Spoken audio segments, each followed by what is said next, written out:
Bueno, tenemos acá entonces el ejercicio, el primero. ¿Lo están viendo? Por favor, me dicen.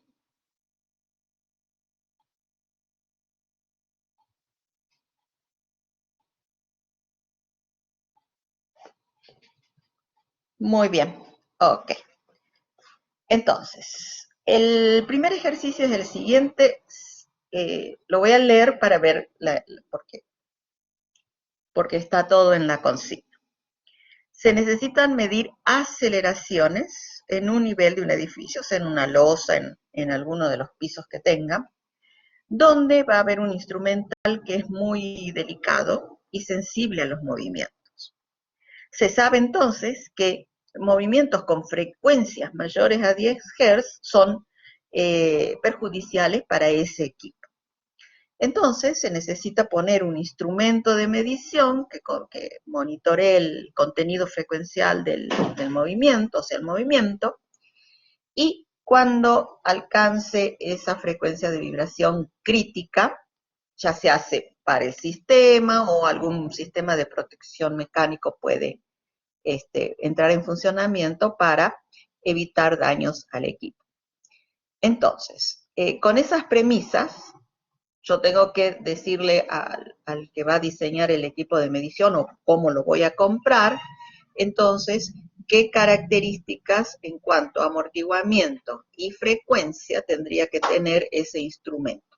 Son las dos nada más que pido, puede tener varias otras, pero solamente amortiguamiento y frecuencia. Y le puse una pista para recordar. Entonces, si ustedes no recordaban, pero de todos modos, o sea, sin recordar ninguna ecuación, están viendo espero que estén viendo el cursor.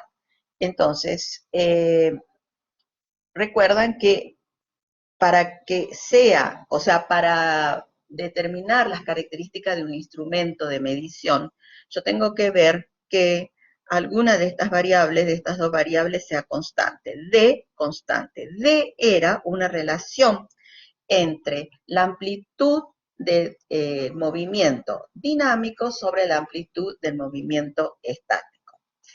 Y acá abajo, en las abscisas, teníamos beta, que ustedes saben, el formulario lo tenían ahí, no era necesario saber de memoria, que es la relación entre una frecuencia de la carga y la frecuencia del sistema. O sea, lo importante acá era ver que tengo dos frecuencias que comparar. La frecuencia de un sistema y la frecuencia de otro sistema. Bien, en este caso, con estos datos, voy a dejar esto y voy a compartir ahora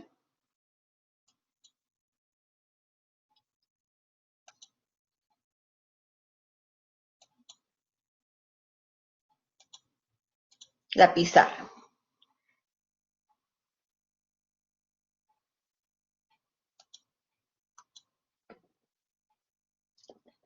Espero que la estén viendo ya la pizarra y discúlpenme que va a estar así todo medio tembladito, como tembleque, pero bueno, haré lo mejor posible para que quede claro lo que les voy a explicar.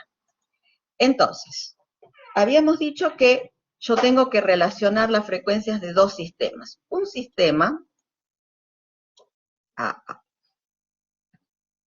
esto está feísimo.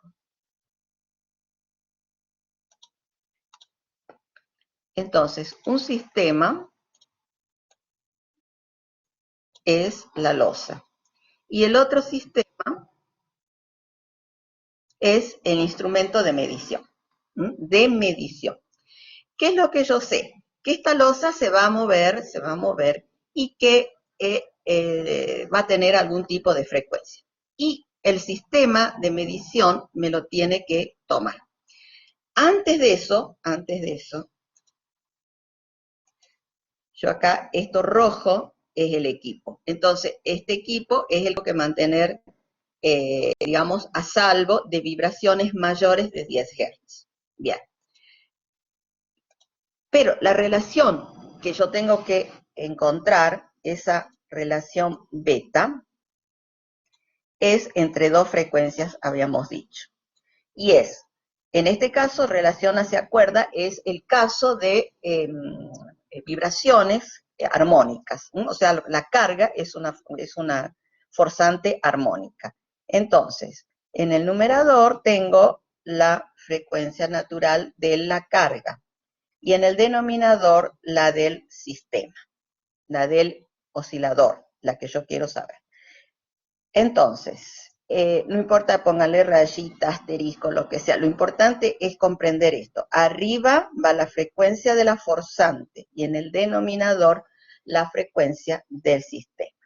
Bien, en este caso, por algún movimiento o sea, por un sismo, por el viento o por un motor que anda por allí o por lo que sea, esta losa tiene un movimiento vibratorio. Entonces, lo que significa que es la carga, o sea, el movimiento de la losa es la carga. Entonces, eso es la frecuencia de la carga. Sería la forzante esta. Y el instrumento de medición es el oscilador simple, cuya frecuencia aún no la conozco. Entonces, yendo a esa otra gráfica, donde estaba acá la relación de amplitudes y acá está beta, hay distintas curvas, pero hay una en la que ustedes vieron que tiene una parte aproximadamente constante y luego baja. Y esto era a un valor de 0,6 y para un amortiguamiento del 70%, o sea, de 0,7. Las otras curvas no las vamos a considerar, sino a esta. Entonces, en esa parte habíamos dicho que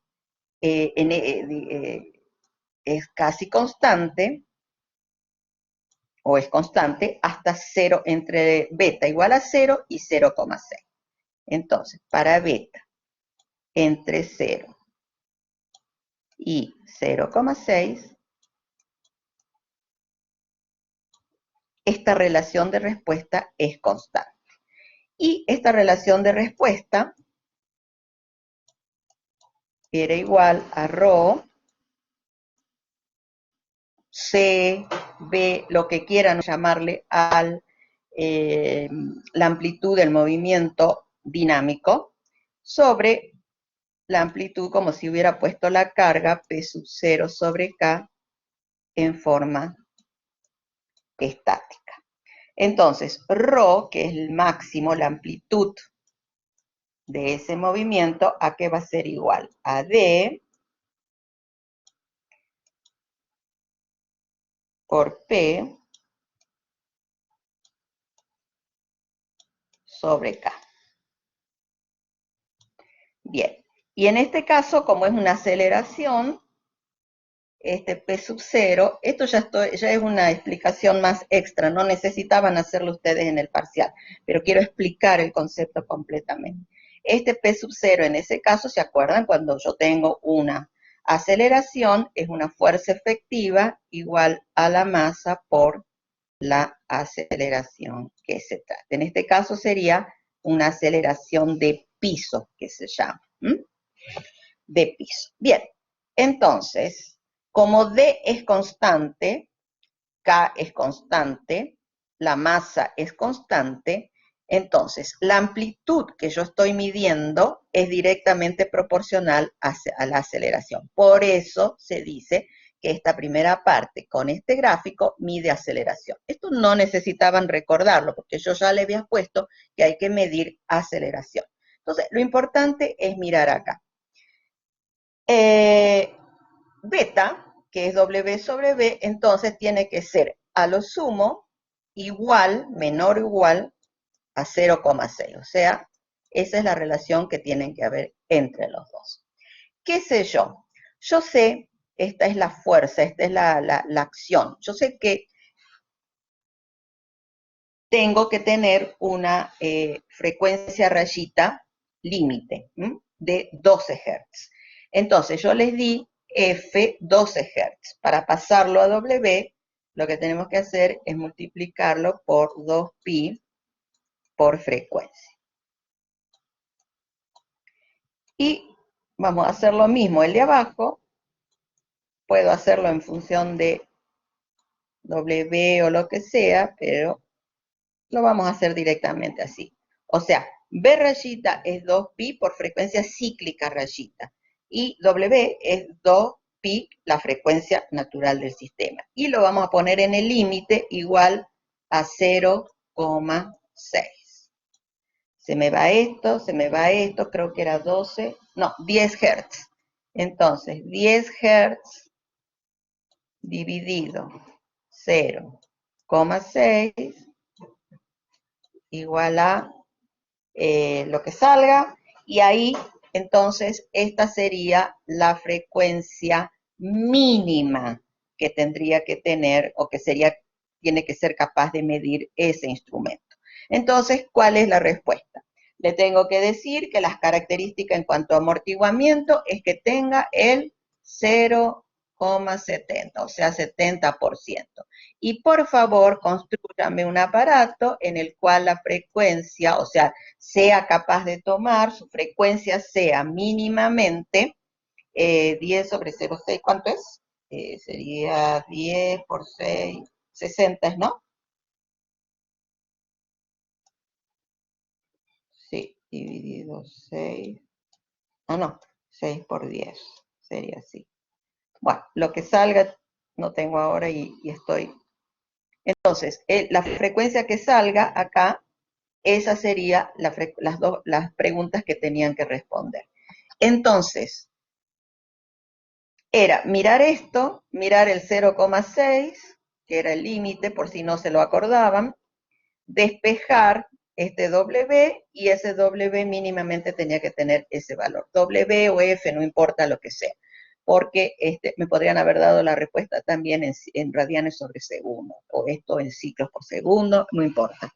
Pero eso eran los dos, el único calculito que había que hacer para responder, porque ya en el grafiquito estaba que sí es 0,7 y el mismo gráfico les daba cuál era el límite inferior. Entonces, para ampliar tenemos que aumentar la frecuencia, y ustedes se acuerdan que habíamos visto ahí que se juega con la masa y la rigidez del sistema. Lógicamente, los instrumentos modernos no tienen una masa espantosa ni un super resorte, sino que todo se hace por medios electromecánicos, por eso son tan pequeñitos, y esas terribles fuerzas que se necesitan para gobernar esta relación, la dan estos medios electromecánicos. ¿Se entendió? O sea, toda esta explicación que les hice en esta parte era para recordar nada más lo que significaba la figura. Pero en realidad lo que había que, o sea, el trabajo allí en el trabajo se reducía a determinar esta relación.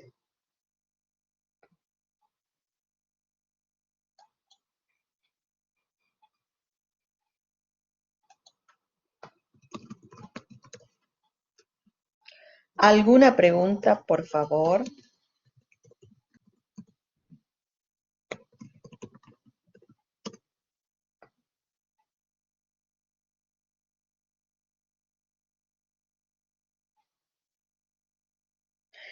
¿Qué no se había entendido?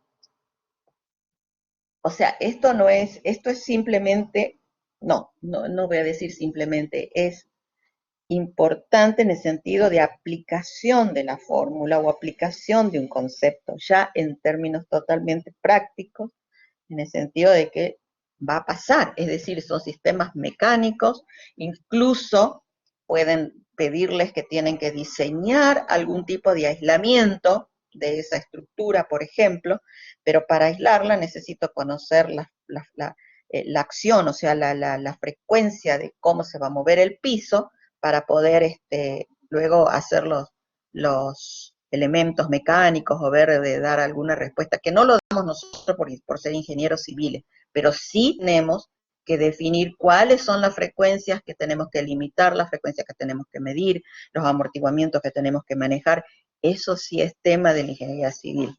Lo demás lo hará un ingeniero mecánico, electromecánico, o compraremos un instrumento, en fin, ya es una cuestión de que nos sobrepasa, pero la cuestión estructural, eso sí lo tenemos que manejar. Y de esta es la manera que sería lo óptimo de manejar los conceptos, manejar las fórmulas, manejar esas miles de figuritas que ustedes miran o ven o realizan, digamos, en los prácticos o cuando lean los libros, etcétera. Este es el análisis en el sentido de su aplicación práctica. ¿Se entiende entonces? Ah, acá me dice Juan Pablo que no, o sea, no se entendió.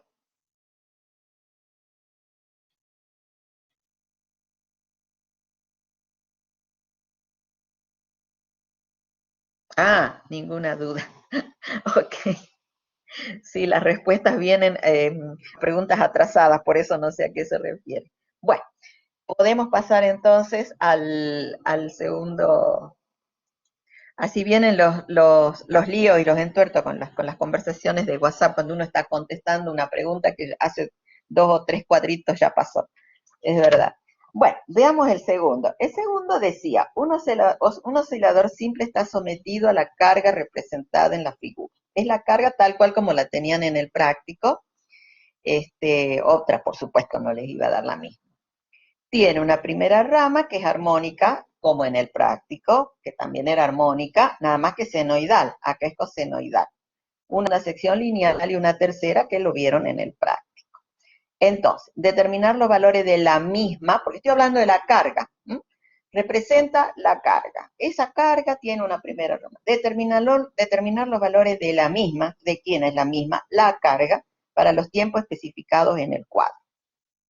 Entonces, lo del cuadro lo puse para que ustedes recuerden o para que se ubiquen dónde es que lo aplicábamos. Lo hemos aplicado en aplicar la integral de Duhamel, lo hemos aplicado también en el caso de la resolución de la ecuación paso a paso.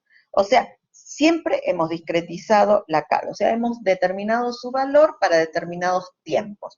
Nada más que acá no tenían que hacer DT ni nada, porque yo ya les di los tiempos en los cuales tenían que calcular.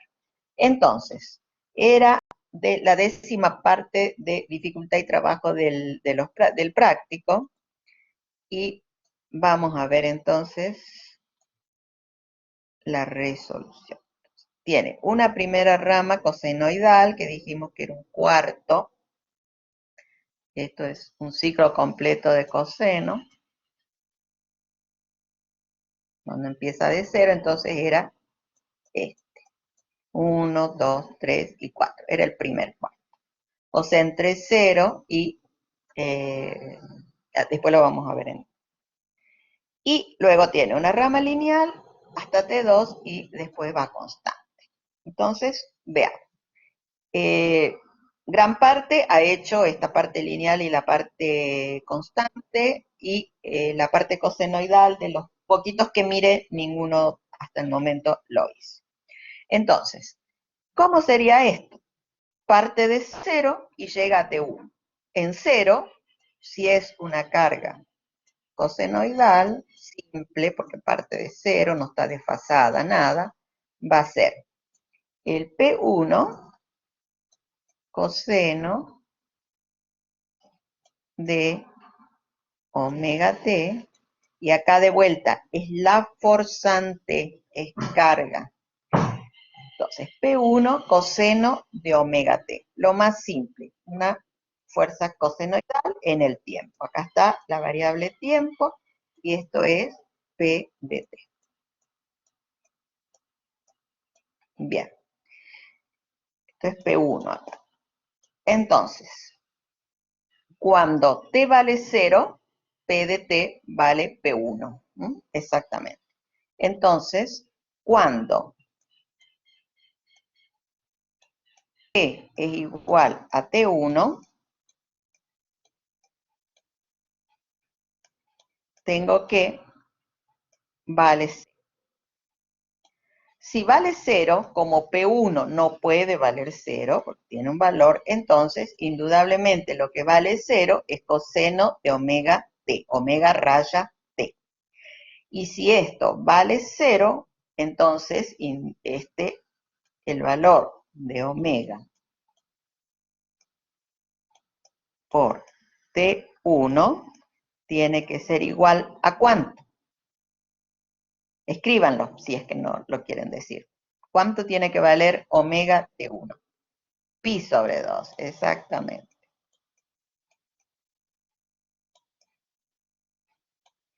Entonces, la frecuencia va a ser igual a pi dividido 2 por T1, que era 0,20, o sea, 0,40.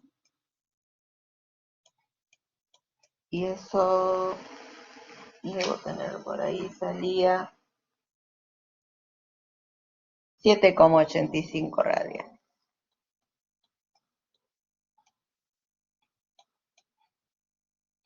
85 radianes sobre segundo. Esa es entonces la frecuencia. Luego, para P igual a 0,10,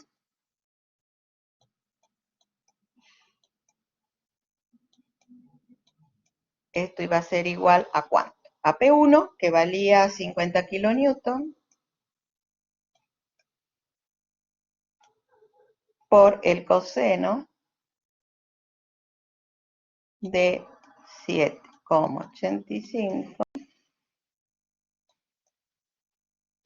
por 0,10.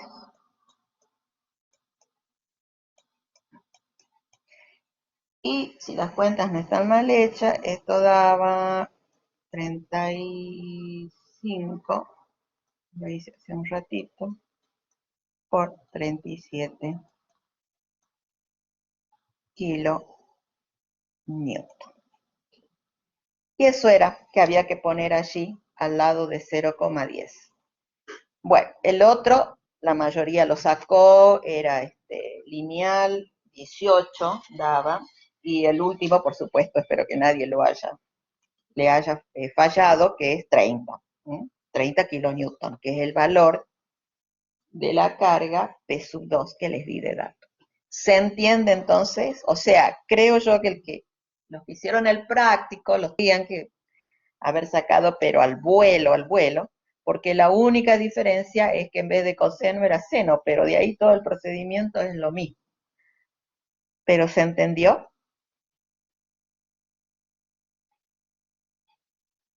No tengo ningún problema en volver a explicarlo, díganme si se entendió, a pesar de todas esas letras tan feas del pizarrón, pero bueno, ¿se entendió?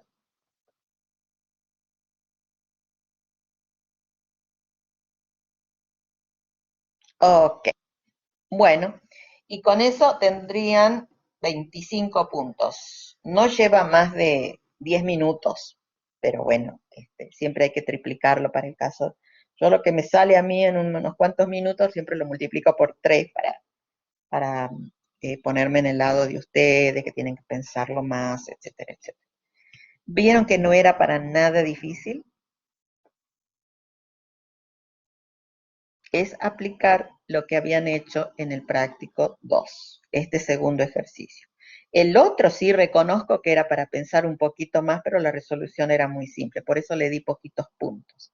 En cambio, este tenía bastante puntos porque creo que era, o sea, ya lo habían hecho, lo habían practicado, entonces era cambiar un poco, aplicar a otro caso. Bueno, esos son los dos ejercicios que eh, yo aporté al parcial y les quería explicar. Si se entendió todo, borro el pizarrón.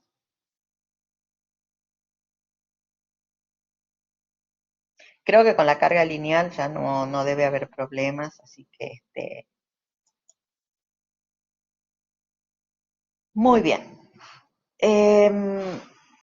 Ahora quiero conversarles de un asunto que tiene un viso problemático, pero yo creo que son más las ventajas que podemos lograr de esto. Yo creo que ya algo les habló el ingeniero Ochoa ayer en la clase de estabilidad 3.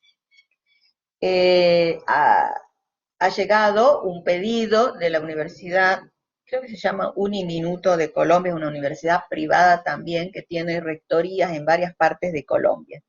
Y la rectoría de Cundinamarca, capaz que nunca escucharon ese nombre, yo cuando lo escuché por primera vez tampoco sabía dónde quedaba, lo busqué en el mapa, búsquenlo ustedes también. La rectoría de Cundinamarca envió un pedido para trabajar con el proyecto COIL. COIL se escribe C-O-I-L, en castellano significaría algo así como aprendizaje colaborativo en línea internacional. Entonces se unen como dos clases o dos materias o dos o tres o lo que sea de universidades distintas. Yo he visto experiencias COIL, por ejemplo, entre muchas universidades mexicanas con Inglaterra o francesas, en fin, es absolutamente enriquecedor por el idioma, porque las clases se dan en los dos idiomas, los alumnos tienen que exponer en los dos idiomas, pero en este caso la cuestión es mucho más simple porque lo que, digamos, el pedido de cooperación, el pedido de compartir un proyecto COIL, vino de una universidad colombiana. Y Rectorado nos ha, no sé si elegido, encomendado concretar este proyecto de internacionalización del currículum, así es como se llama en términos, digamos, de ahora de la política universitaria, la internacionalización del currículum, y por eso es que nos han dado la misión de organizar y llevar a cabo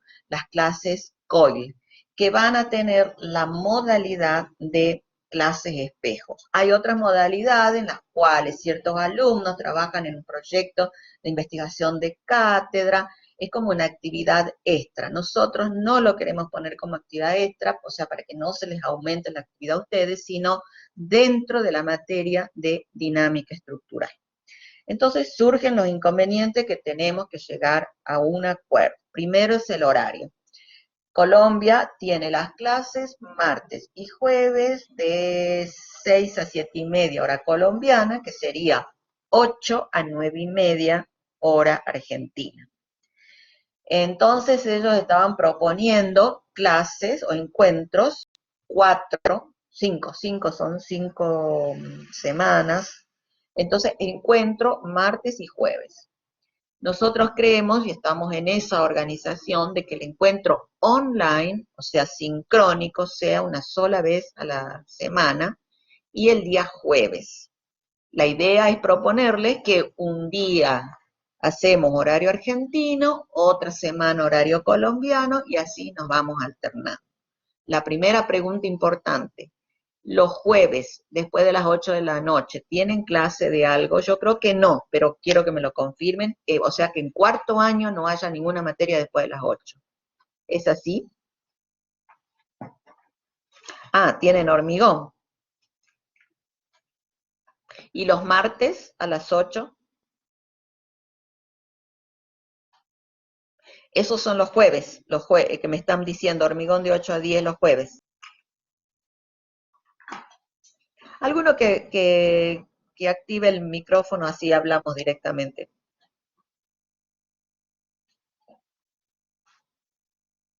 Los martes no, ajá, o sea que el martes es más apropiado para tener la clase de 8 a 10 de la noche. O sea, no van a tener 6 horas de clase. La idea es mantener nuestras 2 días de clase, nada más que una, en vez de ser el miércoles, entonces pasaría, o el jueves, pasaría al martes. Eso es para no ponerles más tareas ni nada, o sea, es la idea. Entonces, en principio, contaríamos con los martes de 8 a 10. Y estaríamos sincronizados con la gente de Colombia que tiene el horario en ese momento. Y podríamos proponer entonces el jueves, que es cuando tenemos clases online, en el horario nuestro, a ver qué nos dicen.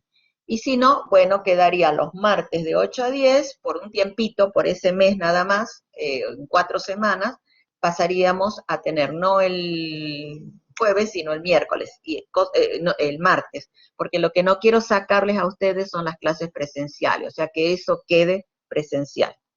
Entonces, la idea es en el horario de nuestra clase online, para que sea, para no perder nada, digamos.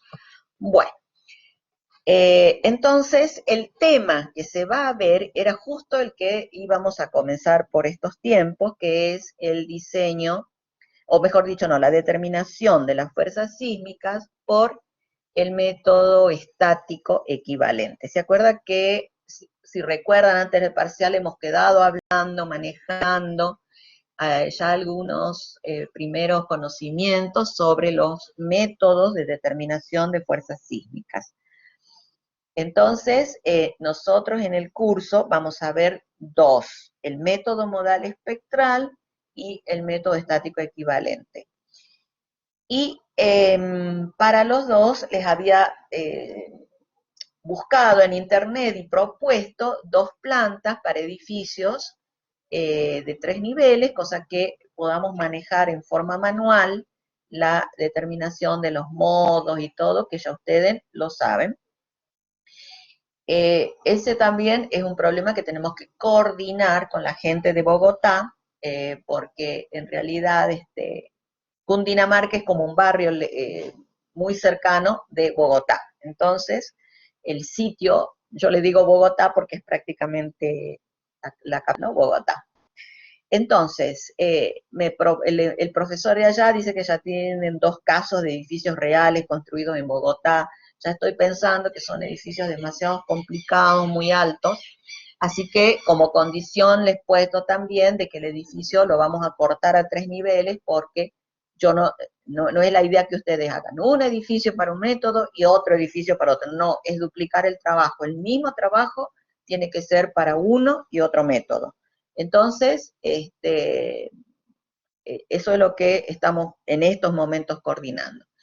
Y de concretarse el proyecto COIL, estaríamos empezando en la última semana de abril, o sea, abril y mayo.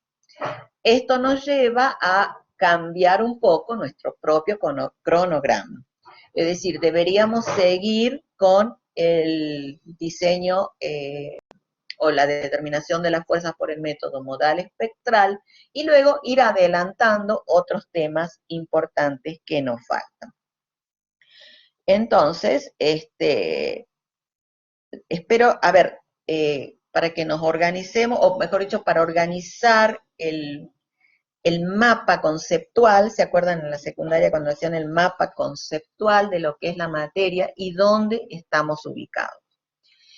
La primera parte fueron estos conceptos generales sobre sismología, peligrosidad sísmica, escalas de medición de sismos, etc. Luego, una segunda parte sobre conceptos de dinámica aplicadas a oscilador simple, donde vieron todo lo concerniente a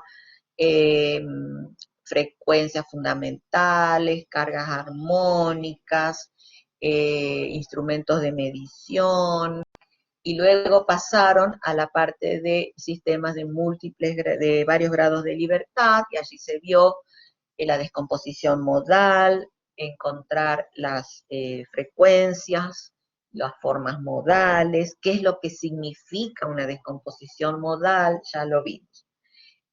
Con lo cual, digamos, ahí ya hay un método de determinación de fuerzas sísmicas, que es el método modal, el método de descomposición modal.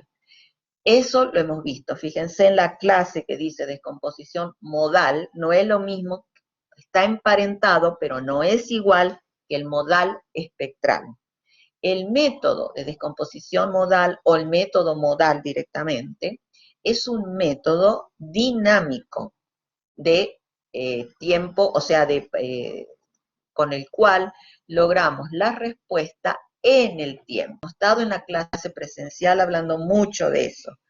Entonces, los resultados del método modal, o exposición modal, si lo quieren llamar así, son historias en el tiempo, time history. Entonces, van a tener la historia en el tiempo de los desplazamientos del último nivel, la historia en el tiempo de las rotaciones de las vigas en algún nivel, la historia en el tiempo de las rotaciones de los capiteles de columna de tal nivel, de tal pórtico. Entonces, tengo una infinidad de datos. Y hemos dicho de que en realidad para la etapa de diseño no es tan importante toda la historia, sino los valores máximos, que con los cuales se va a dimensionar. Y allí caímos, o vamos en el concepto de modal espectral. ¿Por qué? Porque hemos puesto en juego lo que es un espectro de respuesta. Y el espectro de respuesta, ya hemos dicho que representa las respuestas máximas para los tiempos, para los periodos determinados de un oscilador simple. O sea, lo importante del concepto de espectro es que respuesta máxima, valores máximos. Y eso sí es un método de determinación o de respuesta que es conveniente para la etapa de diseño. Cuando digo diseño es cuando vamos a encontrar los esfuerzos, vamos a poner las armaduras, le vamos a dar la resistencia al edificio. Nuestra norma de esos métodos dinámicos propone o habla del método modal espectral y el time history, pero en el campo lineal. Y luego toma en consideración un método que se llama estático equivalente. Por allí también le llaman simplificado, pero es el estático equivalente, en el cual no calculamos las características dinámicas de la estructura, no calculamos una historia en el tiempo, sino que vamos a hacer simplificaciones y vamos a tratar las cargas dinámicas con un patrón de cargas equivalentes, pero en forma estática.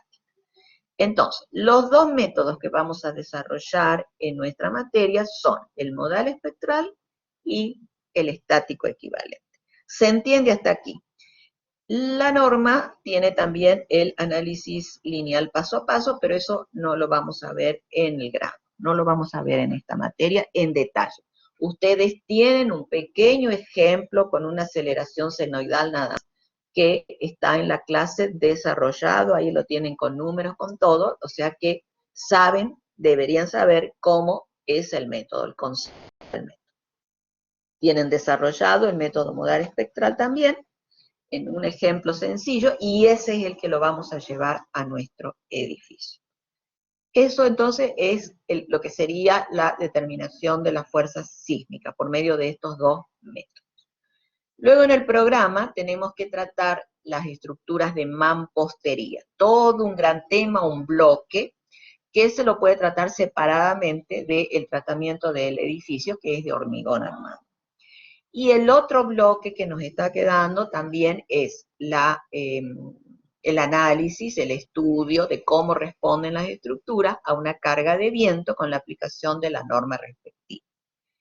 Y el otro tema que nos está faltando sería la respuesta así interactiva de un edificio de altura cuando lo estructuro mediante pórticos y tabiques de hormigón armado. En nuestro caso ahora el ejemplo se resume solamente a pórticos y nos faltaría la parte de tabiques, pero eso va a ser al final. O sea que nos están quedando 3 temas gordos, aparte de la determinación de las fuerzas sísmicas. Entonces, con el ingeniero Nelson, ayer estuvimos hablando, y en virtud de que tenemos que responder a este proyecto COIL, lo vamos a hacer simultáneamente, es decir, un día veremos lo que corresponde al método modal espectral y al método estático equivalente, y el otro día de la semana, simultáneamente, vamos a ir desarrollando la cuestión de mampostería primero y luego la cuestión de viento, primero viento y la mampostería, eso ya lo decidirá el ingeniero Nelson. ¿Se entiende entonces cómo se van a tener que organizar las clases a partir, no sé si de la semana que viene, pero seguro a partir de la última de abril, para que no se pierdan en el desarrollo de lo que se está dando. Consulten el temario ahí donde dice programa de la materia para que lo tengan en claro. Ay, nos está quedando todavía lo que es diseño por capacidad y muchas cosas más. O sea, realmente nos está quedando mucho tema y por eso no quiero darle todo el tiempo a este proyecto COI porque nos vamos a quedar cortos con todo lo demás. Así que eso es lo que estamos, entre comillas, negociando con la gente de Colombia para llegar a un acuerdo y yo pongo siempre primero el aspecto pedagógico de ustedes. Y lo demás, si se da, espero que sí, pero tampoco quiero sacrificar digamos, la educación de ustedes, que es para mí lo más importante. Digamos, lo otro, en fin, trataremos de lograr. Pero creo que como experiencia, porque van a tener que trabajar en grupo con los chicos de Colombia, y eso ya voy a la otra cosa que busca el COI, la cuestión de humana, la cuestión de las relaciones humanas y el desarrollo de lo que se denomina las competencias blandas que están haciendo además muchísimo hincapié, eh, digamos, los eh, cánones en cuanto a la acreditación de carreras y sobre todo, debido a las competencias que el mercado laboral del futuro, no del futuro, del presente, hoy mismo está exigiendo a los graduados universitarios.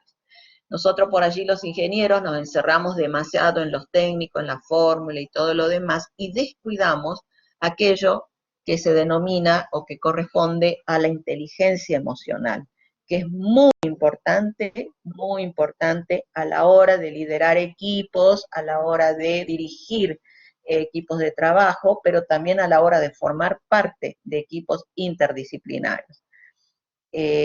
Por ejemplo, yo estoy ahora trabajando en forma individual en un proyecto y nos reunimos todos los jueves con gente de Perú, con gente de Mendoza, con gente, y tenemos que trabajar de esa manera. Entonces, no todo es fórmulas, no todo es, sino que es importantísimo desarrollar estas habilidades blandas porque la van a necesitar. Eh, digamos, el sitio de trabajo, el lugar de trabajo idealmente, que uno sí quiero trabajar en mi ciudad, y bueno, eso se va diluyendo con este mundo. Bueno, ahora con este problema de pandemia se nos ha impuesto, ¿no?, otra realidad que hay que saber sortearla, y quizás y quizás por eso la idea de desarrollar estas habilidades para trabajar en un proyecto conjunto online, sin siquiera viajar, sin nada, entonces creo que esa es la parte positiva del pequeño esfuerzo extra que vamos a tener que hacer ustedes y yo, porque tengo que preparar clases ahora con otra norma y un montón de cosas que me va a llevar tiempo, pero ese esfuerzo creo que vale la pena porque también a ustedes los va a ayudar a crecer mucho como personas y como profesionales. ¿Algún comentario? ¿Están de acuerdo? ¿Crees que es importante?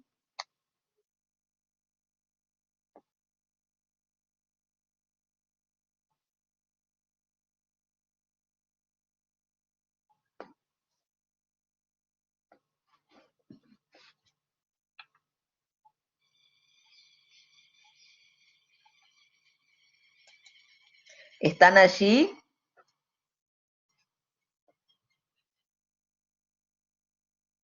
Ok, ok. Gracias, Ignacio, por contestar. Bien, entonces, esa es la idea, ese es el espíritu que la universidad sí van a certificar esas clases, exactamente. ¿Por qué? Porque a partir de ahora, en los diplomas de ustedes, en los títulos, viene un anexo en el cual el empleador va a ver que no solamente se dedicaron a estudiar, sino tiene mucho el que sabe idiomas, el que participó de una experiencia COI, el que hizo una pasantía, por ejemplo. Bueno, eso ya es muchísimo más caro, irse a hacer un semestre en Europa, o en Chile, bueno, en cualquier otro lado. Todas esas actividades y sobre todo investigaciones de cátedra Todo eso va en lo que hay como un anexo en el título, viene allí certificado por la universidad. Entonces, forma parte de lo que se denomina, ¿no?, una educación integral del alumno. Como les digo, todo esto que contribuye a la competencia, que ahora está muy de moda el trabajar por competencias, entonces ustedes van a hacer una experiencia, quizás sean los primeros en ingeniería, en hacer una experiencia en competencias blandas, en competencias de internacionalización y trabajo cooperativo internacional. Así que por ese aspecto, si bien seremos los primeros, a lo mejor no salga muy bien, pero está bueno, digamos, que van a tener esa experiencia durante el cursado de la materia, que en los tiempos que yo estudiaba me hubiera encantado tenerla, pero bueno, ahora se da la oportunidad, así que aprovechenla para sacarle jugo y aparte va a estar para el que participe, para el que, digamos, sea una participación activa y todo lo demás, eso va a ser acreditado exactamente en los títulos. Aparte, estas cosas se hacen extra, entonces por eso se certifica en forma extra.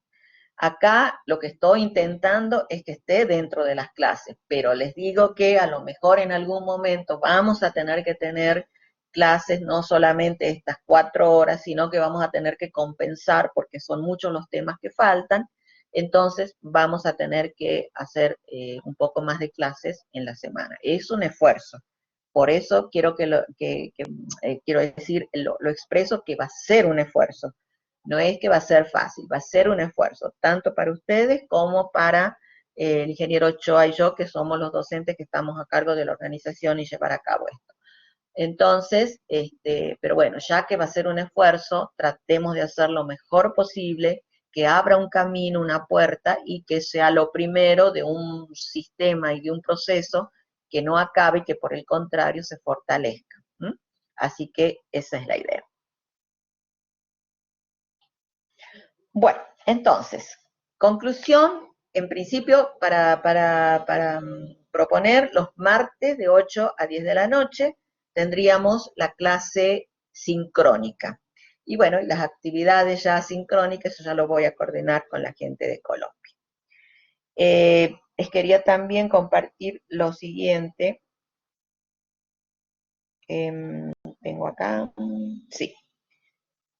Si no hay más preguntas de esto ni comentarios, entonces vamos ahora, les voy a compartir el trabajo práctico número 4, que lo único que falta definir es el edificio. ¿Mm? Pero ya lo tengo listo con la guía, con la consigna de lo que tienen que hacer. Esto está fuera ya del...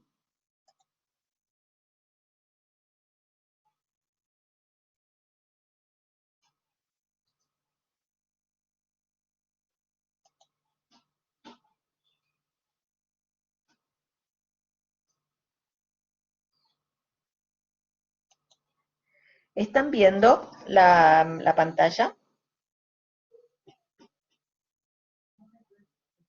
Quiero decir, se ve, se comparte.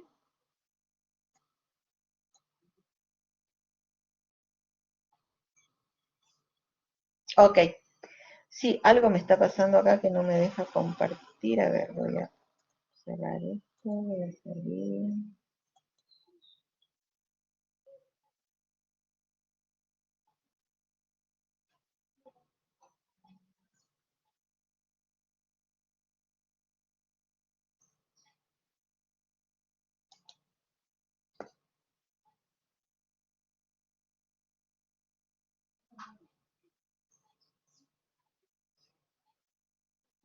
Claro que no me deje compartir la pantalla. A ver, disculpen un momentito. Descansen un ratito mientras yo soluciono acá que no sé qué.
¿Saben qué? Creo que tengo que salir y volver a entrar, así que eso lo voy a hacer ahora y de ahí les explico el práctico 4.